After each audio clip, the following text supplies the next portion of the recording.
ছেলে মেয়ের ভবিষ্যৎ করে দিয়ে যায়, হয় চাকরি হোক, বিদেশ হোক, যাই হোক, বাবাই কিন্তু সবকিছু করে দিয়ে যায়। কিন্তু যখন বাবাই থাকে না, তখন নিজের সবকিছু করতে হবে। আর নিজের সবকিছু করাটা কতটা কষ্টের হয় একবার কল্পনা করে দেখো। বাবা যখন ছিল তখন তার একটা আর্নিং সোর্স তো অবশ্যই ছিল। সে ভ্যান চালাক, অটো চালাক, রিক্সা চালাক, সে তার পরিবারকে চালাইতো। তার ছেলে মেয়ের খরচ সে দিয়ে তার ছেলে মেয়েকে নিয়ে সে ভালোই ছিল। কিন্তু যখন ওই বাবাটা পরিবার থেকে চলে যাবে, তখন ওই ছেলের যেভাবে হোক ভাই টাকা ইনকাম করতেই হবে। সে কামলা দিয়ে হোক, মজুরি দিয়ে হোক, চাকরি করে হোক, বাকরি করে হোক, যেভাবেই হোক পরিবারকে চালাইতে হবে। তখন আর নিজেকে নিয়ে টেনশন করার সময় থাকে না। তখন যদি 10,000 টাকা ইনকাম হয়, তখন 8,000 টাকাই বাসায় পাঠিয়ে দিতে হয়। ওই 2,000 টাকা দিয়ে মোটামুটি চলতে হয়। তখন জীবনে আর শখ আহ্লাদ বলতে কিছু থাকে না। শখ আহ্লাদ তখন মাটিতে মিশে যায়।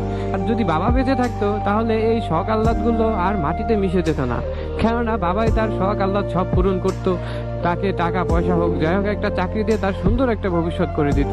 কিন্তু যখন এই বাবাটাই থাকে না, তখন শখ আহ্লাদ আর কিভাবে থাকবে? তখন পরিবারের টেনশন করতে করতে নিজের জীবনটাই শেষ হয়ে যায়। বিয়ের বয়সেও শেষ হয়ে যায়, তখনও বিয়ে করার নিজের পসিবিলিটি হয় না।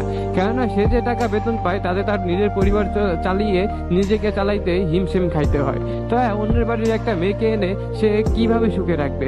অন্য বাড়ির একটা মেয়েকে এনে সে কিভাবে সবকিছু দিবে? আর যদি সে বিয়েও করে, তার বউ বাচ্চাকে দিতে গিয়ে তখন তার ছোট ভাই মাকে আর দেখতে পারবে না। আর এসব চিন্তা করেই